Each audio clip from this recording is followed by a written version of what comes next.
Halo guys, balik lagi bersama gue, Sobirin. Masih di kekuatan jahat. Sampung jadi saksi, hati gelap berbuah tragedi. Janji sehidup semati, ternyata beneran dimati-mati. Pembunuhan wanita di hutan Jati Ponorogo mempunyai banyak misteri guys. Awal Agustus 2025, seorang perempuan diperkirakan berusia sekitar 30 tahun ditemukan tewas dalam keadaan setengah telanjang di pinggir hutan Jati, Dukuh Purworejo, Desa Sampung, Kecamatan Sampung, Kabupaten Ponorogo. Polisi menyebut adanya luka di bagian kepala sehingga kasus ini diduga kuat sebagai pembunuhan dan identitas korban sudah diketahui namun belum dipublikasikan secara rinci. Kemudian motif dari pelaku, dugaan awal mengarah ke suami korban yang disebut melakukan kekerasan dalam rumah tangga atau KDRT guys. Sebelum kita lanjut ke pembahasannya, siapkan posisi yang enak dan mari kita gas.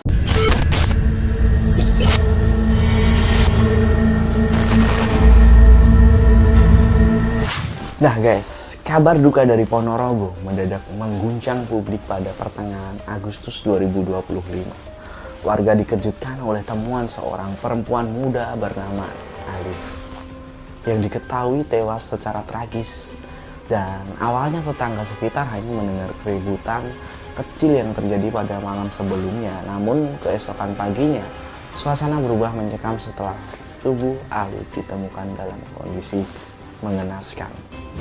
Kabar itu cepat menyebar baik dari mulut ke mulut maupun melalui media sosial. Nama korban langsung menjadi sorotan terlebih setelah muncul dugaan bahwa pelaku pembunuhnya bukan orang asing, melainkan suaminya sendiri yang bernama Hartono. Kemudian sejak berita kematian Alif merebak, suasana Ponorogo berubah menjadi tegang dan polisi segera turun tangan melakukan penyelidikan, sementara warga dan netizen ramai-ramai membicarakan detail peristiwa yang dianggap sebagai salah satu kasus pembunuhan yang menggemparkan pada tahun ini di Ponorogo guys. Karena banyak spekulasi dan pemberitaan awal bahwa kabarnya korban tersebut meninggal karena dikeroyok oleh beberapa orang. Namun fakta berbicara lain. Fakta kisah sebelum korban yang bernama Alif RA yang dibunuh oleh suaminya tadi, yakni profil Alif sendiri, yakni seorang perempuan muda asal Ponorogo yang dikenal ramah oleh tetangganya guys. Kemudian ia menikah dengan Hartono, seorang pria asal Wonogiri yang kemudian tinggal bersamanya. Dari luar pernikahan, mereka terlihat normal tetapi sebenarnya menyimpan banyak konflik. Kemudian hubungan dengan Hartono tersebut, rumah tangga korban sering diwarnai dengan cekcok. Pertengkaran paling sering dipicu oleh masalah ekonomi serta rasa cemburu Hartono yang berlebihan. Kemudian Ali beberapa kali mengeluh kepada keluarga tentang sifat suaminya yang semakin kasar dan sulit diajak berbicara guys. Kemudian kekerasan yang dialami korban tersebut sebelum terbunuh. Korban sudah beberapa kali mendapatkan kekerasan fisik oleh suaminya. Tetangganya sering mendengar suara pertengkaran dari dalam rumah. Ada saksi yang menyebut bahwa korban pernah terlihat dengan luka atau memar, tetapi ia jarang menceritakan secara terbuka kepada tetangga atau keluarganya. Kemudian hari-hari menjelang tragedi, konflik semakin memanas karena Hartono menuduh Alif atau korban sudah tidak setia atau mempunyai hubungan lain. Korban berniat meninggalkan rumah dan kembali ke orang tuanya di Ponorogo. Namun Hartono merasa tertekan, takut kehilangan si korban dan emosi sering meledak-ledak guys. Beberapa waktu sebelum kejadian, Hartono sempat mengancam korban. Ia mengatakan tidak akan rela jika Alif benar-benar meninggalkannya. Alif sendiri sempat menceritakan rasa takutnya kepada kerabat dekat bahwa ia khawatir sesuatu yang buruk akan menimpanya. Kemudian kronologi kejadian pembunuhan tersebut.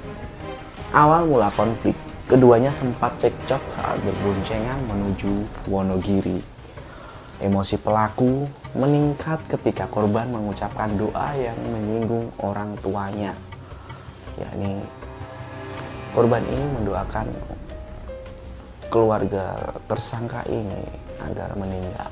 Kemudian pelaku membawa korban ke hutan jati dan melakukan pembunuhan dengan cara menjerat leher korban menggunakan kabel jaringan internet hingga korban lemas. Kemudian korban dibenturkan kepalanya ke pohon hingga tewas. Kemudian si Hartono ini membuang mayat dan merekayasa skenario setelah korban meninggal. Pelaku membungkus jenazah dengan karung dan membawanya sekitar 200 meter ke dalam hutan. Kemudian meninggalkan di tempat jasad ditemukan tersebut. Ia mengambil ponsel dan jaket korban untuk dibawa pulang ke kos di Purwantoro Wonogiri, guys. Pelaku mengirim beberapa pesan WhatsApp kepada seorang teman, kemudian berpura-pura seolah korban yang menulis bahwa dirinya dikeroyok orang mabuk saat menagih utang. Kemudian pembohongan ini sempat membuat teman korban percaya bahwa korban tewas akibat pengeroyokan. Kemudian pada tanggal 21 Agustus 2025, Polres Ponorogo melakukan rekonstruksi dengan 21 adegan, mulai dari penjemputan, kemudian saat korban cekcok hingga pembuangan jenazah, semuanya sesuai dengan hasil penyidikan. Kasat Reskrim Polres Ponorogo AKP Imam Mujali menyatakan bahwa tidak ditemukan fakta baru dalam rekonstruksi. Semua adegan rekonstruksi dengan kesaksian tersangka. Polisi menduga penyebab kematian adalah kombinasi cekikan dan benturan kepala lewat kayu pohon sesuai dengan hasil visum et repertum, guys. Kemudian motif utama sakit hati akibat doa korban terhadap orang tua pelaku tadi, selain juga adanya kecurigaan terkait perselingkuhan. Kemudian saat ini polisi mengamankan sejumlah barang bukti berupa kabel jaringan internet, pakaian korban, KTP, buku nikah, serta 2 ponsel milik korban dan pelaku, guys. Saat ini pelaku dijerat dengan pasal 338 KUHP tentang pembunuhan dengan ancaman 15 tahun penjara. Nah guys, jadi bagi kalian yang udah nonton video ini, semoga dapat menjadikan pengalaman yang berharga. Tetap hati-hati dan waspada. Salam kekuatan jahat.